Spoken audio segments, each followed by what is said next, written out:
De la presse d'Europe 1, c'est notre nouveau rendez-vous, un invité au cœur de l'actualité face à 3 journalistes de renom et d'expérience, les grandes voix d'Europe 1 ce soir.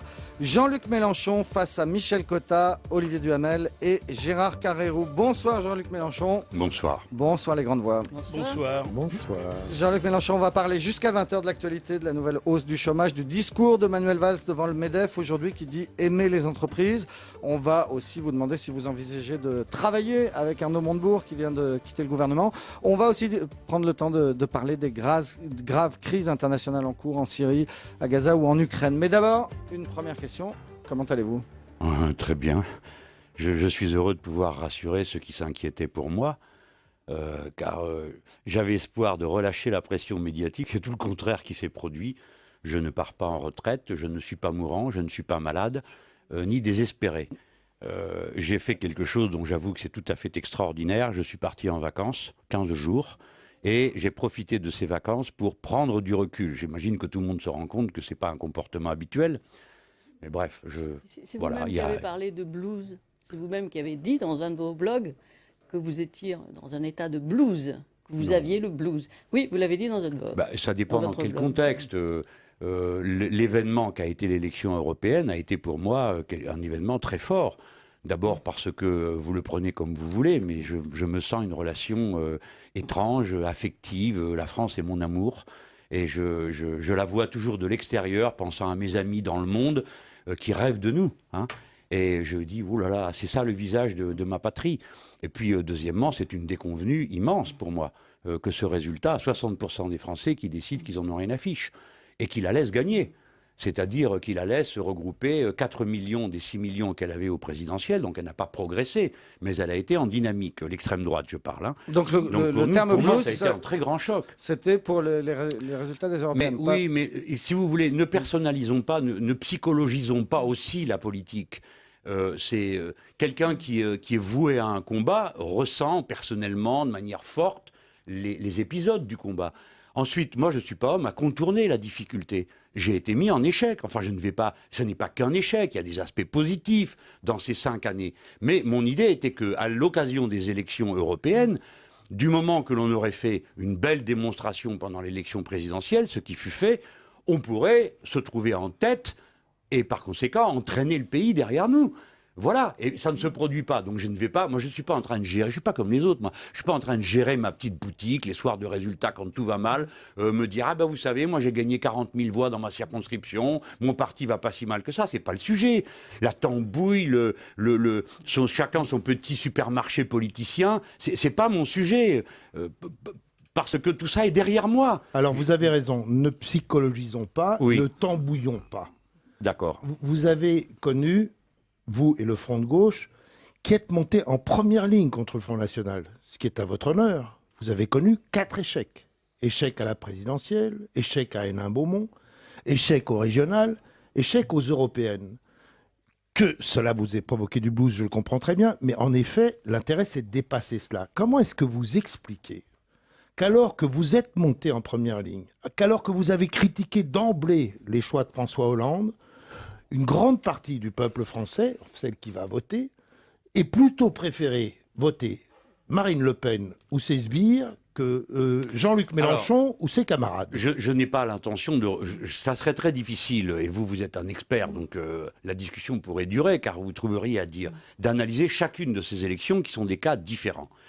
Mon analyse est que Mme Le Pen et l'extrême droite, parce qu'il faut appeler les choses par leur nom, et ne pas contribuer à la dédiabolisation de l'extrême droite en l'appelant par un prénom féminin, au demeurant sympathique. Hein. Non, l'extrême droite a fait une percée. Mon analyse est que cette percée est faite essentiellement sur les flancs populaires du vote de droite. Car la droite, ça n'a pas toujours été que les bourgeois. Il y a des tas de gens du peuple qui sont de droite, c'est bien leur droit après tout, hein, et qui ont des convictions qui les ont conduits à préférer le chemin énergique que leur proposait l'extrême droite plutôt que la droite classique avec ses histoires, ses sacs de nœuds, ses conflits de personnes. Oui, mais le chemin énergique, vous le proposiez d'une certaine manière, oui. vous aussi. Alors, enfin, disons, le chemin distinguons les cas. Excusez-moi du mot, mais enfin vous apparaissiez au lendemain de la présidentielle un peu comme une des grandes gueules, au bon sens du terme, de la politique française. C'est-à-dire quelqu'un qui est tonitruant et qui parle fort et qui délivre des messages. Pourquoi est-ce que vous avez échoué, vous, à capter ce peuple qui est en déshérence, déjà cette fraction vous êtes d'accord que c'est une question absolument fondamentale. Absolument, c'est bien pourquoi je dis que j'accepte et je m'impose comme devoir d'y réfléchir. Sinon, je fais comme les autres. Je gère ma tambouille, je mets devant vous mes succès, parce que permettez-moi de vous dire que j'en ai quand même remporté quelques-uns, si vous voulez bien regarder. Mais ce n'est pas eux dont je veux vous parler. Moi, je suis comptable d'une ligne stratégique et des problèmes qu'elle soulève. Donc, Madame Le Pen ne s'est pas substituée avec l'extrême droite à nous. C'est nous qui ne sommes pas parvenus à regrouper autour de nous tout un secteur de la gauche qui normalement devrait être avec nous, ou des secteurs patriotiques, progressistes du pays. Nous n'y sommes pas parvenus. Voilà la question à laquelle je dois répondre. Mais il ne faut pas mélanger. Elle et l'extrême droite n'ont pas pris notre place. Et il y a à gauche, qui est quand même ma famille politique, dont je me sens un héritier, et peut-être à certains moments, je me sens un peu le seul. Hein. J'exagère, mais tout le monde comprend ce que je veux dire à cet instant. Eh bien, ma famille politique est en débandade totale. Vous ne pouvez pas simplement... Nous ne sommes pas dans un marché. Monsieur Hollande a désorganisé à mort la gauche. C'est un fossoyeur. Mais ça aurait dû vous profiter. Mais non, mais parce que, Olivier Duhamel, vous voyez ça, vous, comme un transfert. Mais non, les gens sont d'abord dégoûtés, atterrés, consternés. Les plus faibles ne comprennent plus rien à ce qui se passe, parce que dit mais celui-là il est de gauche, il fait pareil que la droite. Alors si moi je viens, et c'est là que je viens à un cœur stratégique, je suis sûr que nos auditeurs vont bien comprendre ce que je veux dire. Je me suis trompé sur un point. Je pensais qu'il fallait revendiquer l'identité de gauche pour moi, dire je suis la vraie gauche, il est la fausse gauche. Ça, je me suis en quelque sorte moi-même enfermé dans une marge. Ce n'est pas par ce bout-là qu'il faut prendre le problème. Les gens, le peuple ordinaire, a plus de bon sens que nous, qui nous voyons souvent, et peut-être trop souvent.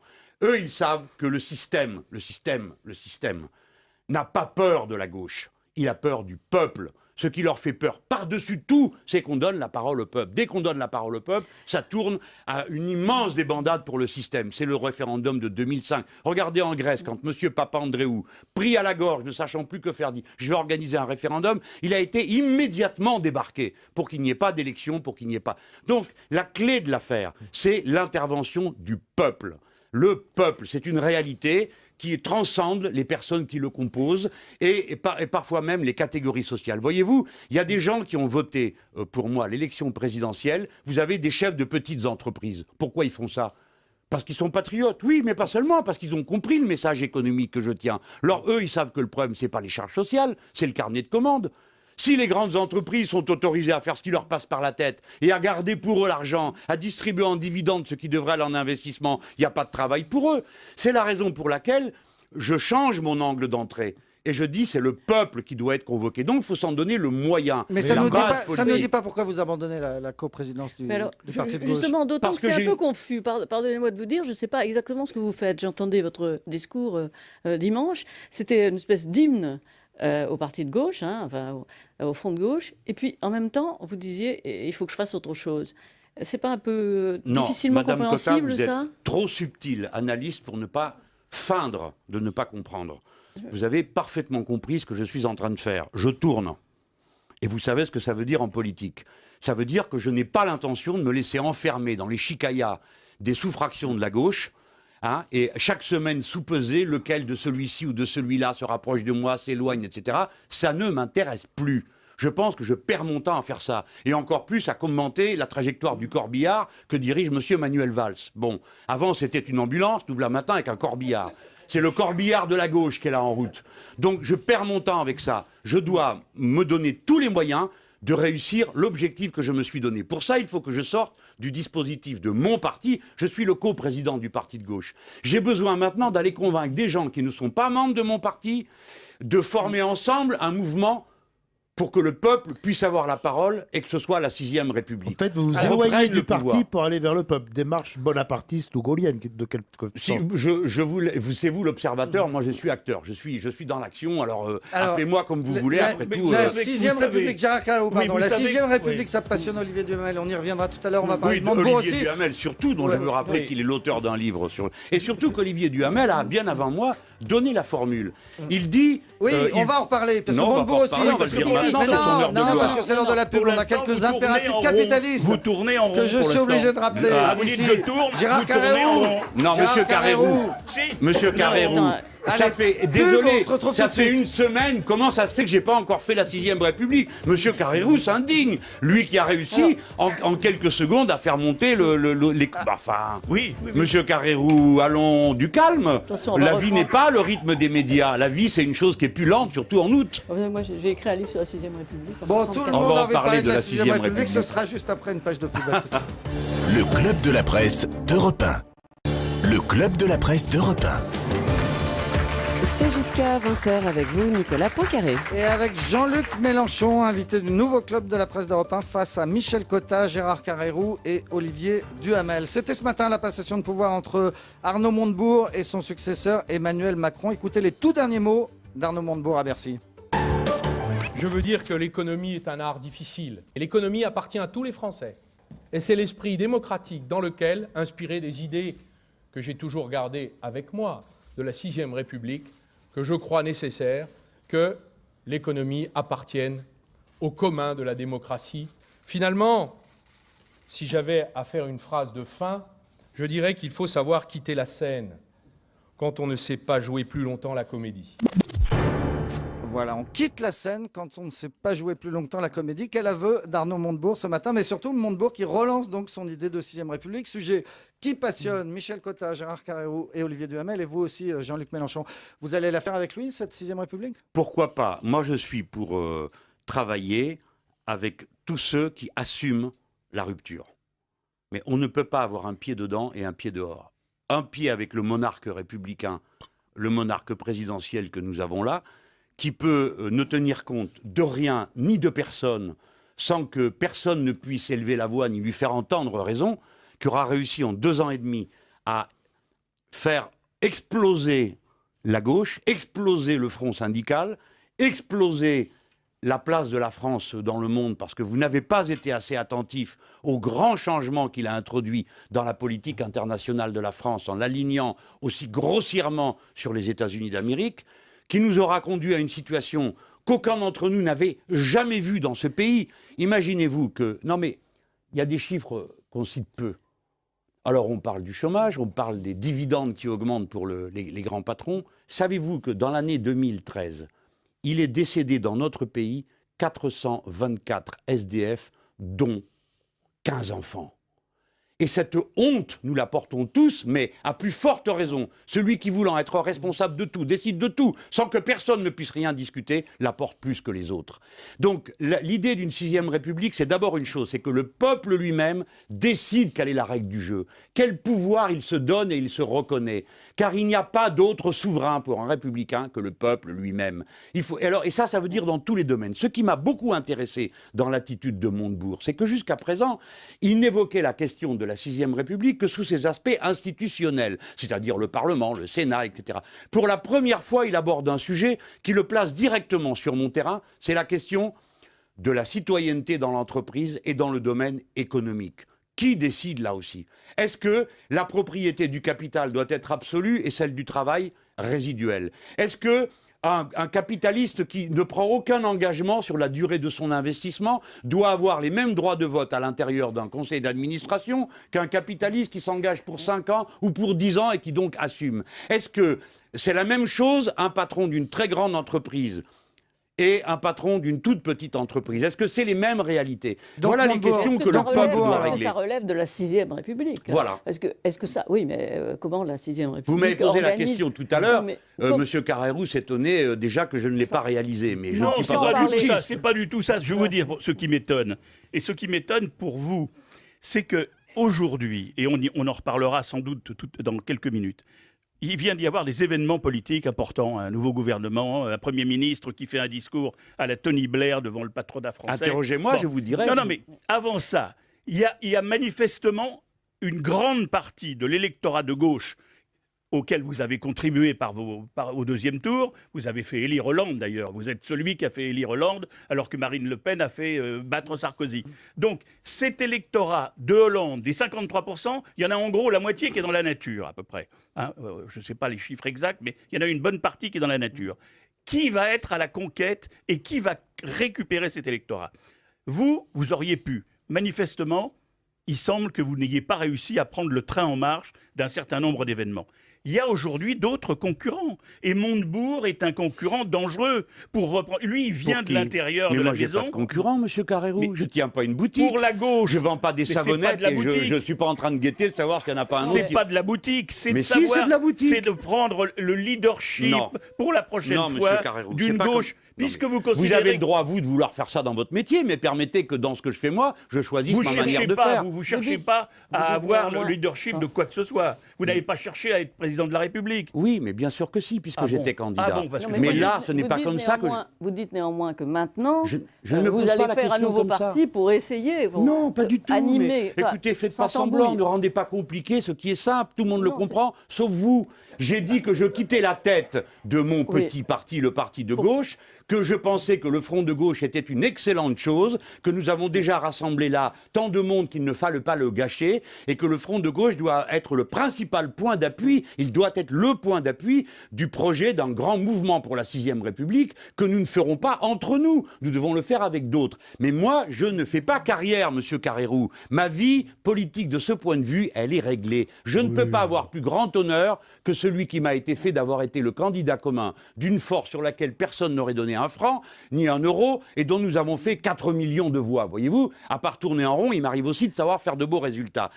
Donc, la question pour moi n'est pas une compétition de personnes.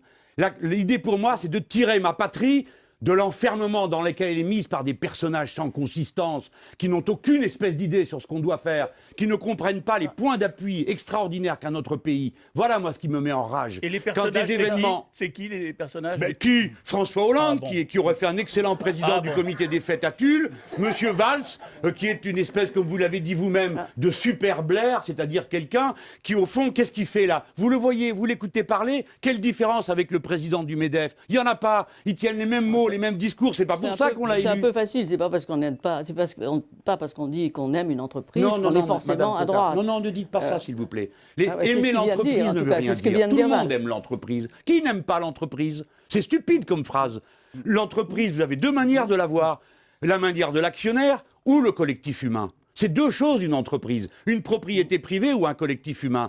Moi, j'ai été ministre de l'enseignement professionnel. Je peux vous dire que je connais plus sur le fonctionnement d'une entreprise que Manuel Valls qui prétend l'aimer. Et qui met au ministère de l'économie un homme de l'oligarchie financière, qui ne connaît que la finance. Pourquoi les grandes entreprises françaises vont-elles mal?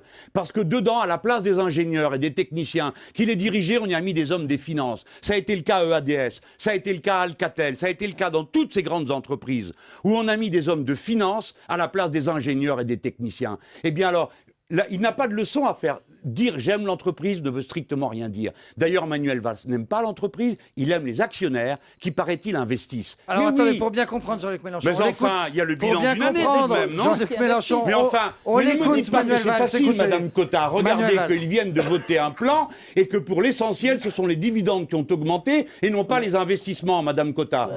Je dis la vérité ou pas?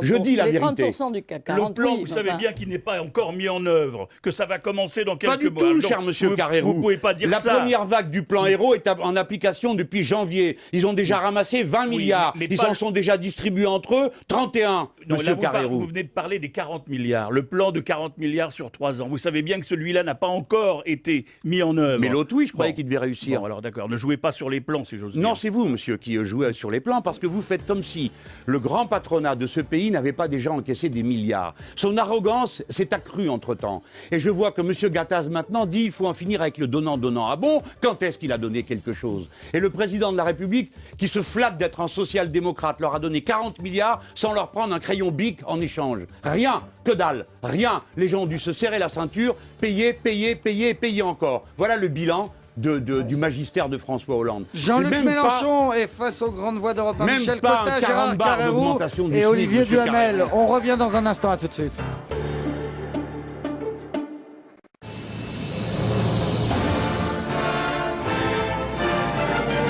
Le Club de la Presse d'Europe 1. 19h, 20h, Nicolas Poincaré.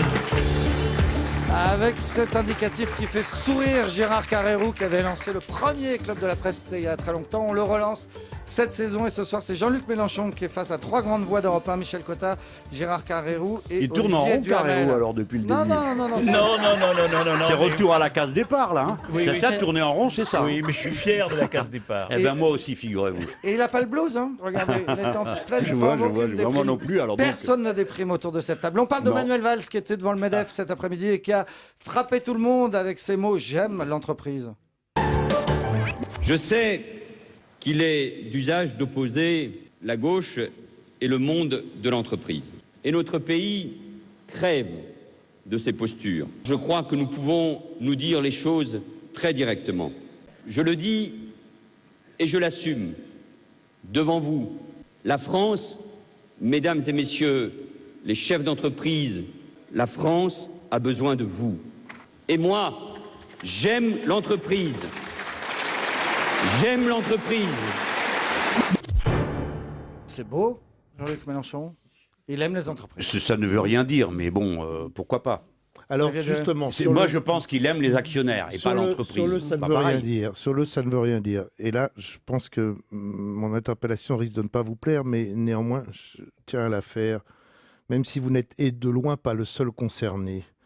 Est-ce que cette expression que tout le monde reprend, et vous aussi, et tout à l'heure, et dans l'interview des Inrecuptibles, la finance, n'est pas au moins aussi stupide que j'aime l'entreprise. Parce que la finance, ça recouvre des choses totalement différentes. La finance, ce sont dans certains cas des spéculateurs qui jouent sur des microsecondes pour gagner des sommes folles sur les variations de prix des matières premières ou autre chose, d'un côté, et la finance, c'est de l'autre, ceux qui donnent des crédits pour que l'entreprise, d'ailleurs pas assez, pour que les entreprises, petites, moyennes et grandes, puissent vivre. Et donc, autant, c'est aussi stupide que, c'est moins dégoûtant que l'expression l'immigré, mais c'est aussi stupide. C'est une généralisation qui n'a pas de sens. Pourquoi est-ce que vous, qui êtes quelque part un intellectuel aussi, qui n'aimez pas les formules stupides, vous l'avez dit plusieurs fois, reprenez cette formule qu'on a entendue dans la bouche de Sarkozy, dans la bouche de François Hollande, parce que, etc. Olivier etc. Duhamel, la finance est d'abord une réalité et elle a des caractéristiques à notre époque qui ne sont pas celles des précédentes.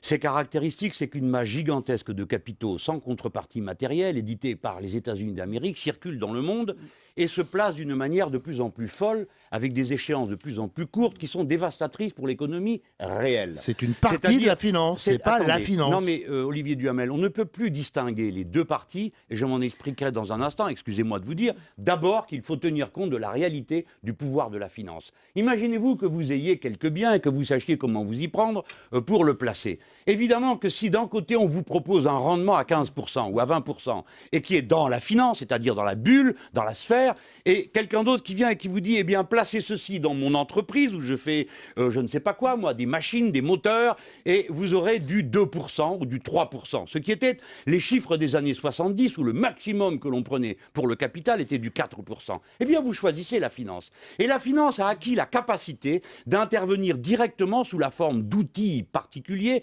dans les entreprises. C'est-à-dire qu'elle arrive avec, pardon, c'est un peu compliqué, mais il faut que je le mentionne puisque vous posiez la question. Lorsque vous avez des LBO qui rentrent dans des entreprises. Nous allons prendre l'exemple de Chemone, qui est une entreprise qui produisait du plastique, vous savez, pour les canalisations. Ah oui, mais il ne fallait pas poser la question si vous ne voulez pas la réponse. Eh bien, dans ce cas, pas vous, mais je vois Carrérou qui gronde. Non, mais soyez un peu plus. Là, je pense que le peuple ne vous comprend pas. C'est vous, monsieur, qui vous trompez. Non, le peuple comprend tout. Vous faites partie de ces gens. Et moi, je suis un bon prof. Alors, je continue. Donc, cette finance a la capacité d'entrer dans les entreprises et de les dévaster entièrement. Une des tâches que j'ai proposées pendant la campagne présidentielle, c'est de définanciariser l'économie réelle. C'est-à-dire d'empêcher que ce capital-là ait le pouvoir. Vous voyez que je fais la distinction entre le capital qui se place pour produire et le capital qui se place pour spéculer. Et donc, si vous faites cette distinction, essayer d'éviter cette expression trop générale. Proposez-moi et alors, un autre. deuxième Non, objection, Olivier Duhamel, deuxième proposez objection, un et autre. j'en Il faut termine. bien désigner son Deuxième adversaire. objection, et j'en termine. Vous n'aimez pas les critiques et les attaques personnelles, et vous allez sur la vedette de ces 2 derniers jours, M. Macron, le caractériser comme incarnation de la finance. Mais pourquoi est-ce que vous ne dites pas que c'est l'incarnation de la philosophie, parce qu'il était l'assistant de Paul Ricoeur, que c'est l'incarnation de la haute fonction publique, parce qu'il a été dans la haute fonction publique à Bercy. Pourquoi est-ce que vous réduisez quelqu'un à un épisode de sa vie? Jamais on a réduit Emmanueli au fait qu'il avait été à la banque Rothschild. Pourquoi est-ce que vous tombez sur ce type, vous qui n'aimez pas les attaques personnelles, Oui, sur mais ce petit bout-là? C'est pas une attaque personnelle. Ce serait une attaque personnelle si je mettais en cause son comportement, sa manière de parler. Je le caractérise politiquement. Monsieur Macron est là pour une raison, pas pour une autre. Pas parce qu'il a été l'assistant de Paul Ricoeur. Il est là parce qu'il est là pour rassurer la finance. Parce que le problème de François Hollande, son obsession, c'est le niveau des taux d'intérêt auxquels la France peut s'endetter. C'est ça qui l'obsède. Il doit donc, pense-t-il, donner des signaux aux marchés qui les rassurent. Les marchés, c'est une expression pour nommer quoi? La finance. Oh là, c'est la pas grande tellement les taux d'intérêt qui sont très bas, c'est plutôt les entreprises qui investissent pas Attendez, assez. mais monsieur Olivier Duhamel, de l'ordre dans l'esprit. Vous m'interrogez sur cet homme, je vous réponds sur cet homme. Je le caractérise pour ce qu'il est. J'assume, je pense qu'il représente l'oligarchie financière. Deuxièmement, la finance française ne fait pas son devoir. Les banques françaises ne prêtent pas assez aux petites entreprises. Les banques européennes rayent du système bancaire des entreprises pour des sommes infimes, pour des découvertes infimes, et permettent des choses qui sont de la pure spéculation pour toutes les autres. Par conséquent, c'est tellement vrai que le banquier central européen est obligé de faire un plan pour solliciter de la bienveillance des banques. Elles veulent bien faire leur métier, c'est-à-dire placer de l'argent dans la production. Et là, vous l'approuvez. Eh bien, et là, vous l'approuvez. Mais monsieur, qu'est-ce que vous voulez me faire dire? Juste ça. Oui, vous me tirez la phrase qui permet de faire du buzz. Mélenchon approuve le banquier central. Non, je désapprouve le banquier central. Je désapprouve la BCE, la Banque centrale européenne, parce que la Banque centrale européenne est uniquement préoccupée de combattre une inflation qui n'existe pas, ne s'occupe pas de l'emploi et des entreprises. Voilà pourquoi je condamne absolument le système. Si on parle de l'Europe, alors c'est une transition. Moi, je voulais vous poser la question. Je suis député européen, je peux vous en parler, en effet. Mais monsieur Duhamel, non mais c'est moi qui vous pose une question.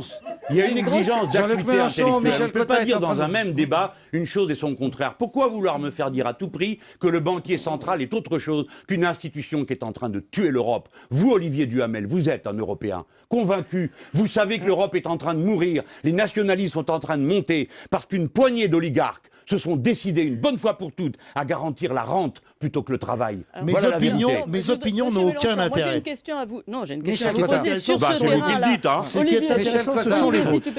C'est vous qui le dites qu'elles n'ont aucun intérêt. Pardon. J'ai vu à certains moments des gens hostiles à Maastricht. Vous n'en étiez pas. Certains en étaient. Alors, est-ce que c'est de la naïveté qui vous fait dire maintenant ce que tous les adversaires de Maastricht pensaient à l'époque? Merci Mme Cotta, parce que c'est une question qu'on n'a pas dû me poser plus de 30 ou 40 fois, mais je vais y répondre de nouveau. Oui, mais on fait ce qu'on peut. On n'est pas forcément... Permettez-moi de vous le dire, parce que Maastricht était en 1992. Comme tous les socialistes à l'époque, j'étais socialiste, nous pensions que la mécanique européenne allait produire de la citoyenneté politique, automatiquement. Madame Cotta. Est-ce que c'est par naïveté ou est-ce que c'était la naïveté? Non, c'est parce que je suis bête, Madame Cotta. Formidablement vous, aussi vous européenne. Vous êtes intelligente et vous rappelez tout, tandis que moi je suis bête. Alors donc, écoutez ce que vous raconte un homme simple. Soyez pas agressif, je ne le suis pas. Écoutez-moi bien, Madame Cotta. Voici comment un homme politique doit prendre sa responsabilité. J'ai pris ma responsabilité, j'ai appelé à voter oui. Et puis je me suis aperçu que c'était une erreur monstrueuse qui avait été faite. Pas moi, Jean-Luc Mélenchon, Madame Cotta. Vous, Madame Cotta, et tous les autres, et nous tous qui expliquions pourquoi il fallait voter oui. Non, et nous nous sommes aperçus que nous avions commis une erreur. Il fallait aller au bout de la compréhension. Raison pour laquelle vient de dire qu'elle avait voté non. Eh bien, tant mieux. Je vous félicite, vous avez été plus clairvoyante que nous à cet instant-là. Mais en 2005, lorsque les textes sont venus, alors je me suis dit, qu'est-ce qui est bon pour mon pays? Qu'est-ce qui est bon pour l'Europe? Pas de voter la Constitution. Et vous savez que dans la Constitution de 2005, Madame Cotta, il y avait tous les textes précédents qui s'y trouvaient. Par conséquent, en votant non en 2005, je défaisais les votes que j'avais faits en 1992. Et je continue à appliquer ce principe de responsabilité politique. C'est-à-dire, il faut juger de ses actes. Il ne faut pas avoir peur de dire, je me suis trompé à tel moment. Maintenant, je pense qu'il faut faire comme ça, car le seul souverain, c'est le peuple. C'est lui qui dit, on te donne raison ou on te donne tort.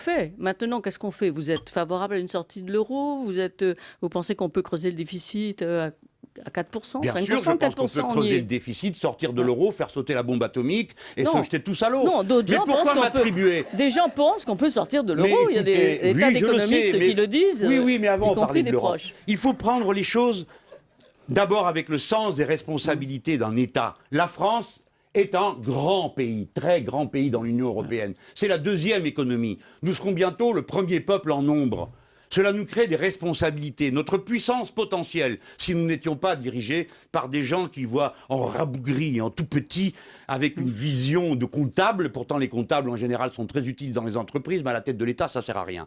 S'ils voyaient en grand, c'est-à-dire la France avec son potentiel intellectuel, alors, Madame Cotta, nous pourrions prendre les décisions suivantes. Nous irions voir Madame Merkel, pas le béret à la main, pour lui dire nous sommes le bon élève de la Merkelite, mais Vous croyez pour que lui personne dire... ne les voit? Vous croyez que personne, aucun président de la République, depuis des années, ne l'a rencontré, Madame Merkel? Ils passent leur temps à ça. Voilà. Bon, écoutez, Madame Cotta, si Non, vous ça doit m'aviez être- laissé ça terminer doit être la plus phrase. difficile, quoi. Oui, Ouais. il Enfin, ça rencontre... doit être plus difficile. Oui, Madame Cotta, il rencontre Madame Merkel. Vous êtes contente? Mais pourquoi faire? C'est ça la question. Pour lui dire, oui, Madame, vous avez raison, Madame. Faisons, Madame, je suis le bon élève de l'Europe, Madame. La politique de Madame Merkel, c'est le problème de toute l'Europe. L'Europe est malade de l'Allemagne dirigée par la CDU-CSU. Pourquoi? Parce que la politique de Mme Merkel, c'est celle de son électorat. Qu'est-ce que son électorat? Une fraction vieillissante de la population allemande qui vit de retraite par capitalisation, qui a donc besoin d'un euro fort et d'un haut niveau de dividendes distribués aux actionnaires pour que les retraites soient payées. Voilà comment elle a pris à la gorge toute l'Europe. Eh bien, ça, il faut oser le dire. J'ai été tout seul pendant des mois et des années. Maintenant, M. Montebourg le dit. Voilà pourquoi il faut dire à Mme Merkel, ça suffit. Stop! Les Français ne peuvent plus accepter cette politique pour une raison. Nous sommes un peuple jeune, avec de plus en plus de jeunes, et on est content d'avoir des gamins, on est heureux d'avoir des gosses, on est heureux d'avoir des gens qui arrivent au travail. Donc il nous faut de l'investissement, il faut que les carnets de commandes progressent pour qu'il y ait du travail et qu'on se rende utile, tout en faisant attention à ne pas recommencer le productivisme, c'est-à-dire en ayant des activités écologiquement supportables. Vous allez m'interroger dans un instant sur lesquelles. Alors on verra. Oui, On va surtout Gérard Carreau, pardon Gérard Carreau. Alors, On va je aussi parler des crises internationales. Oui, mais C'était j'ai prévu. une question qui reste importante de Non, Gérard politique Carreau, intérieure. on va la poser juste Oui, après la pub, À tout de suite. absolument. Le club de la presse d'Europe 1. Le club de la presse d'Europe 1. C'est jusqu'à 20h avec vous, Nicolas Poincaré.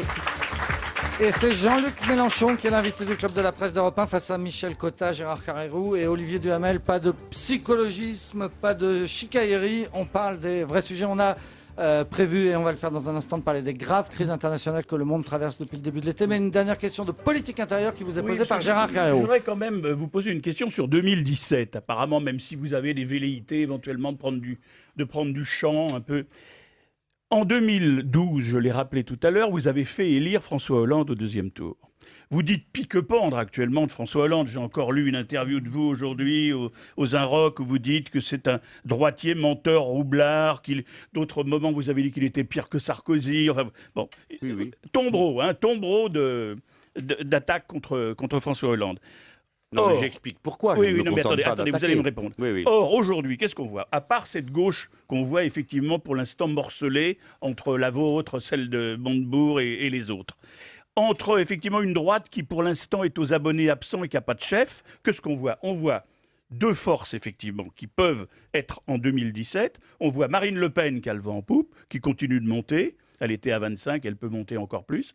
Et puis désormais, on a un centre droit, centre gauche, représenté par le président de la République et par son Premier ministre. Ils ont aboli la lutte des classes. Cet après-midi, en tout cas, ils ont aboli la lutte des classes. Ils appellent au grand rassemblement, etc. Donc, finalement, on pourrait penser qu'on va tout droit vers un deuxième tour. François Hollande, Marine Le Pen. Et dans ce cas-là, qu'est-ce que vous ferez? Vous ferez encore élire François Hollande? Écoutez, je n'ai pas trop envie de... Ça ne m'intéresse pas.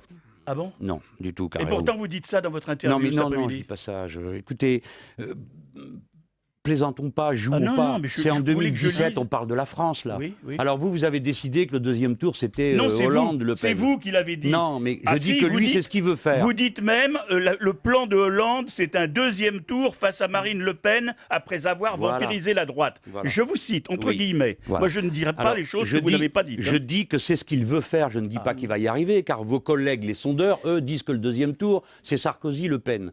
Donc, peu importe ce que c'est, tout ça, c'est de la tambouille. Ce qui compte, c'est que si nous n'arrivons pas, nous, nous, les progressistes, ceux qui veulent, les républicains, ceux qui pensent que la France peut être autre chose que la pauvre chose ballottée qu'elle est aujourd'hui. Eh bien, si nous n'arrivons pas à desserrer les taux, oui, c'est ce qui va se passer. Il va se passer le deuxième tour qu'annoncent les sondeurs. Monsieur Sarkozy contre Madame Le Pen. Bon, l'extrême droite contre la droite extrémisée. C'est pourquoi je suis dans le combat. Mais c'est un combat. Il faut convaincre. Si je ne parviens pas à convaincre, c'est ça qui va se passer. Parce que j'ai quand même prévenu que ça finirait comme ça. Je ne me suis pas trompé sur mon diagnostic économique.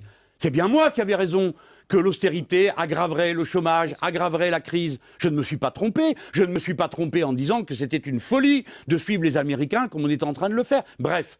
Mais après, c'est le souverain, c'est le peuple, c'est lui qui décide. S'il décide qu'il y a Sarkozy contre Le Pen, monsieur Carrérou, vous vous inclinerez. Tout le monde s'inclinera. Parce que nous respectons la loi et nous serons malades de chagrin pour notre pays. Donc moi je propose qu'on s'évite ça. Voilà pourquoi j'essaye à ma manière, avec mes pauvres moyens, avec la force du verbe et de la conviction, de proposer un autre chemin en disant on peut y arriver, la France est grande, moi je sais comment, par quel bout m'y prendre, je saurai de quelle façon faire. Mais il faut que vous m'aidiez. Voilà pourquoi la question est fédérer le peuple et non pas rassembler la gauche. Rassembler la gauche, je ne veux pas me rassembler avec Valls, je ne veux pas me rassembler avec Hollande. Si vous aviez lu mon livre en 2007, je raconte tout ce qu'ils sont en train de faire. Je les connais par cœur, tous ces gens. Je ne veux pas me rassembler avec ces fossoyeurs. Je ne veux pas. Et par conséquent, nous ouvrirons un autre chemin qui s'appelle fédérer le peuple. Oui, mais qu'est-ce que ça veut dire, fédérer le peuple? Pardon, mais est-ce que vous vous abritez pas derrière des mots? C'est un peu les mots, on fédère le peuple. Tout le monde a envie de fédérer le peuple. Tous les hommes politiques, ils sont même élus par ça. Valls aussi. Pourquoi est-ce que vous assortissez toutes vos questions d'insinuations méchantes? Tout à l'heure, oui, en 92, vous avez voté oui et maintenant votez non. Comment ça se fait? Là, vous faites. Est-ce que ce n'est pas une phrase? Non, Madame Cotta. C'est d'abord la politique, c'est d'abord de la pensée. Et la pensée stratégique, je vous l'ai livrée tout à l'heure. Le système n'a pas peur de la gauche, il a peur du peuple. À moi de trouver, avec les autres, la formule qui permet de transformer ça en chair et en sang. Comment pouvons-nous fédérer le peuple français sur une idée? Qu'il prenne le pouvoir. Cette idée, elle est très forte. C'est plus que la tambouille politicienne. J'ai pas envie de m'accorder avec tel groupe ou sous-groupe. Je veux proposer l'idée qu'ils prennent le pouvoir. Mais elle est aussi pleine d'idéal, pleine d'idéalisme, pleine de naïveté. Enfin, quand même, on est un grand pays. On a les moyens de l'idéalisme. Disant cela, comment, attendez, pardon, monsieur Duhamel, juste je finis. Comment le fera-t-on concrètement? En élisant une assemblée constituante. Mais ce sont des choses connues, on sait faire ces choses-là, non? Et si on élit une assemblée constituante, le peuple définira pour lui-même quels sont ses pouvoirs, au lieu d'être aujourd'hui... Quel est le problème là-dessus? Mais Madame Cotta, ça vous choque pas qu'on change 20 fois la Constitution, comme on l'a fait depuis le général de Gaulle, sans demander une seule fois l'avis du peuple? Quel est le problème là-dessus? On lui a demandé l'avis du peuple sur la question, le changement le plus fondamental, et c'est au cœur de votre problème. On lui a demandé, le peuple, son avis sur le changement le plus fondamental, qui était en 1962 de décider l'élection directe du président de la République. Quand vous dites qu'il faut passer à une 6e République, quand vous dites qu'en 2017, ce qui vous intéresse, c'est pas l'élection, c'est une insurrection, c'est de transformer l'élection en insurrection. Je vous cite. Oui. Quand vous dites qu'il faut créer... Attendez, quand vous dites... civique, on vote. Civique, je chicanez pas. Hein, comme vous diriez... On retient un seul mot, c'est insurrection. Bon, allez, pas de chicanerie, comme on dirait. Essayons de progresser dans l'argument et l'échange, sans prendre des dérives qui chicanaillent, comme vous diriez. Bon, Chicaya, voilà. Le problème que vous avez, à mon avis, sur ce point, est double. Quelles que soient les idées constitutionnelles qu'on ait dans l'idéal, c'est pas moi qui vais dire du mal de la 6e République, dans l'idéal, vous pourriez me citer trop souvent, et ça ne me gênerait pas. Mais le problème que vous avez, il est double, à mon avis, si vous permettez. Il est si on n'avait que deux, ça va. Oui, non, mais sauf qu'ils sont très lourds. Oui. Sauf qu'ils sont très lourds. Le premier, c'est que le peuple français, ça n'est pas son problème. Ça n'est pas son problème de changer de république. Ça n'est pas son problème de créer une assemblée constituante. Ça n'est pas son problème de prendre le pouvoir. Son problème, c'est son pouvoir d'achat, c'est le travail, c'est qu'on sorte de ce merdier, c'est qu'on sorte de la crise, c'est qu'on sorte de la précarité. Problème numéro 1. Et le deuxième problème, c'est que ceux qui ne s'en contrefichent pas, et ceux qui s'intéressent un peu à ces questions-là, ce qu'ils aiment, c'est l'élection présidentielle. L'élection à laquelle ils vont voter, c'est l'élection présidentielle. Vous vous trompez. Si d'accord, j'ai compris. Est-ce que vous permettez que je parle? Oui. Allez-y. Je vais prendre m'avoir permis quand même d'argumenter. Non, mais je vous remercie et vous ne m'avez pas trop encombré. Regardons les choses. Non, mais je vais vous répondre à vos deux questions parce qu'elles sont très importantes. Si je vous ai un peu la première est le fond. ne sous-estimez jamais l'intelligence du peuple français. C'est le peuple le plus politique du monde. Il sait très bien que s'il est dans cette situation catastrophique, c'est parce qu'une petite poignée fait ce qu'elle veut et profite dans un égoïsme et une cupidité absolue de tous les autres. Parce que quand vous voyez le comportement du MEDEF, que je ne confonds pas avec le patronat de ce pays, au moment où ils viennent d'augmenter de 30% leurs dividendes et de diminuer l'investissement dans l'économie productive, osez venir dire qu'il va falloir faire encore des efforts et qu'il ne veut pas de donnant-donnant, alors qu'il n'a rien donné, les gens comprennent parfaitement qu'il y a un petit groupe qui s'appelle l'oligarchie qui profite de tout. Donc les gens le savent. Et ils savent que c'est un problème politique. Parce que tout ça n'est possible que parce que vous avez quelqu'un à la tête de l'État qui a décidé que c'était comme ça qu'on devait faire. Maintenant, les gens le comprennent. Et je leur dis, parce que c'est mon devoir, je ne suis pas un chef syndicaliste, je ne suis pas un responsable associatif, chacun a sa part de travail dans la vie et la démocratie de notre pays. Je suis un responsable politique. Et j'ai une vision de ma patrie. Donc je dis aux gens, si nous ne changeons pas la règle du jeu, ça sera toujours pareil. Si vous élisez une assemblée majoritairement UMP, vous aurez la même chose que ce que fait aujourd'hui la majorité François Hollande. Il faut donc changer la règle du jeu. Quant à dire les Français aiment l'élection présidentielle, mais c'est parce que les Français sont très intelligents. Et ils ont compris que c'est la seule qui compte. Et que toutes les autres sont un petit peu dérisoires. Donc ils vont là où c'est important. Mais donc si vous leur ne la dites... priverez pas de la seule qui compte. Mais d'abord, je ne priverai personne de rien. Ce sont les gens eux-mêmes qui décideront. Une assemblée constituante, c'est fait pour ça. Moi, j'ai des idées sur la question.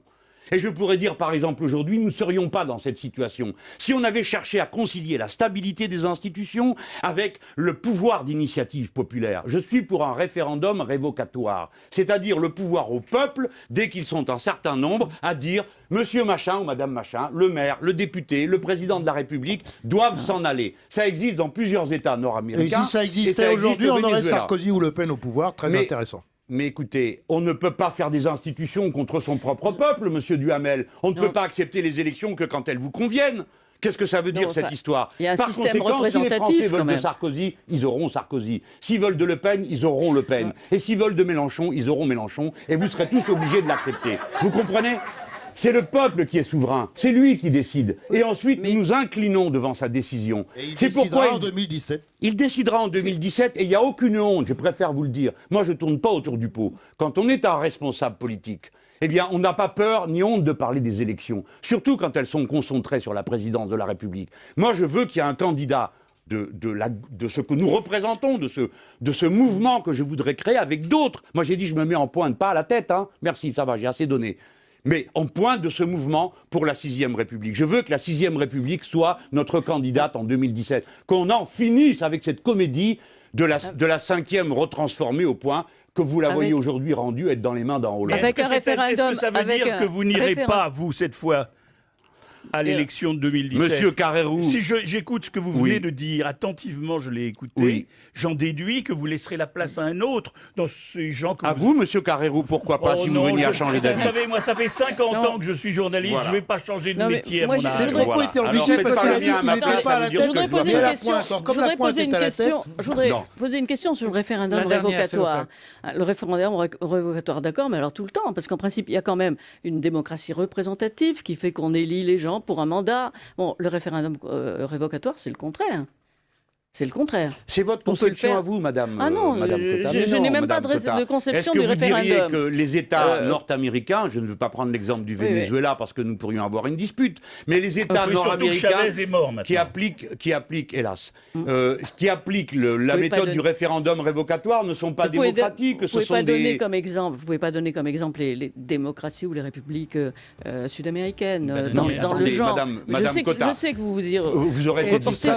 Mais moi, je ne les méprise pas, moi, madame. Hein, à la différence de vous, je ne les méprise pas. Ce sont des peuples héroïques qui, par leur dénuement, parviennent cependant à extraire de l'extrême pauvreté, tandis que nous y précipitons des milliers de gens. Mais je ne vous parlais pas de ça. Ne me faites aucun procès. Oui, madame. Non, mais je ne fais pas de procès. Vous venez de citer habilement l'Amérique latine. Est-ce que c'est possible de retransposer, madame Cotta? Les États-Unis d'Amérique, ça vous dit quelque chose? Il faudra revenir pour nous parler des États-Unis d'Amérique. Non, je ne veux pas qu'on termine dans le folklore, si vous permettez. Je veux juste dire ça. la possibilité pour le peuple de s'exprimer en permanence ne doit pas faire peur. On ne doit pas avoir peur du peuple. Et en 2017, c'est lui qui doit se mêler de faire le grand coup de balai. Il faut balayer tout ça. Ça ne fonctionne pas et il n'y a pas de mal à le dire. Le reconnaître, c'est au contraire être un peuple adulte, responsable et aimer sa patrie. Voilà, Jean-Luc Mélenchon dans le nouveau club de la presse d'Europe 1 face à Olivier Duhamel, Gérard Carrérou et Michel Cotta.